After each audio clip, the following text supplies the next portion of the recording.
The sum 6th chapter கொடுத்திருக்கிறது என்னன்னா sin a by secant a plus tan a minus 1 plus cos a by cosecant a plus cot a minus 1 equal to 1 அப்படின்னு கணக்கில் கொடுத்துருக்காங்க. So கொடுத்துருக்கதை proof பண்ணணும் ஒன்றுன்னு. So left hand side இருக்கிறதை எடுத்துகிட்டு இதுக்கு எல்சிஎம் எடுக்கிறோம். எடுத்தோம்னா secant a tan a minus 1 cosecant a plus cot a minus 1 அப்படிங்கிறத பொதுவாக எடுத்துகிட்டு எல்சிஎம் எடுத்தோம்னா இது இந்த பக்கம் இது இந்த பக்கம், அதாவது sin a cosecant a plus cot a minus 1 plus cos a secant a plus tan a minus 1 அப்படிங்கிறது கிடைக்கும். அதுக்கப்புறம் உள்ளே விட்டு பெருக்கிறோம். sin a cosecant a plus sin a cot a minus sin a plus cos a secant a cos a tan a minus cos a by இது கிடைக்குது.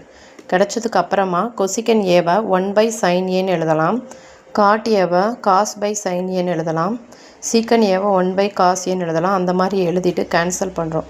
எல்லாத்தையும் cancel பண்ணதுக்கு அப்புறமா நமக்கு என்ன கிடைக்குதுன்னா 1 plus cos a minus sin a plus 1 plus sin a minus cos a, இதுலேயும் இதெல்லாம் கேன்சல் ஆகிடுது. ஸோ +1 இங்கே இருக்கிறது 2 கிடச்சிருது.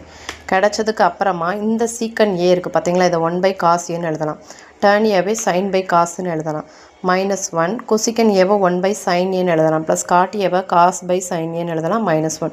அப்போ இதுக்கும் எல்சிஎம் எடுக்கிறோம். எடுத்தோம் அப்படின்னா இதுக்கு cos a-ன்னு எடுக்கலாமா, எடுத்துட்டோம்னா 1 plus sin a minus cos a-னும், இது sin a-வை காமனாக எடுத்து எல்சிஎம் எடுத்தோம்னா 1 plus cos a minus 1னும் கிடைக்கும். கிடைச்சதுக்கு அப்புறமா இங்கே நீச்சல் என்ன இருக்குது, cos a sin a இருக்குது, அது உப்பர் போகுது. அப்போ 2 sin a cos a ஆயிடுது. இது எப்படி பெருக்கல் ஆயிடுது, ஓகேவா. அதுக்கு அடுத்தது என்ன ஆகுது அப்படின்னா, அதுக்கு அடுத்தது என்ன ஆயிடுச்சு, 2 sin a cos a by 1 plus sin a minus cos a 1 minus sin a minus cos a அப்படின்னு ஆயிடுது, ஓகேவா.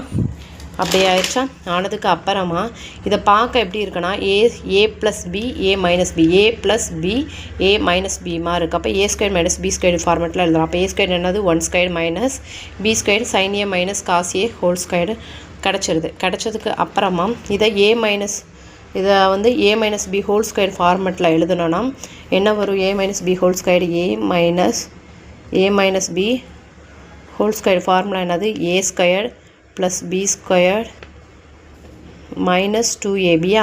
ஸோ அந்த ஃபார்மெட்லனா 2 sin a cos a by 1 minus sin squared a plus cos squared a minus 2 sin a cos a கிடச்சிருது. கிடச்சதுக்கு அப்புறமா இதை உள்ளே விட்டு பெருக்கிறோம், அதாவது உள்ளே விடுறோம். மைனஸ் sin a இது வேல்யூ வந்து 1 ஆயிடுது.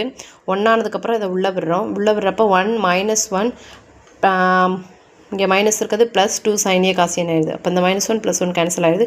2 கேன்சல் ஆகி sin a கேன்சல் cos. அப்போ 1 you prove the answer, okay.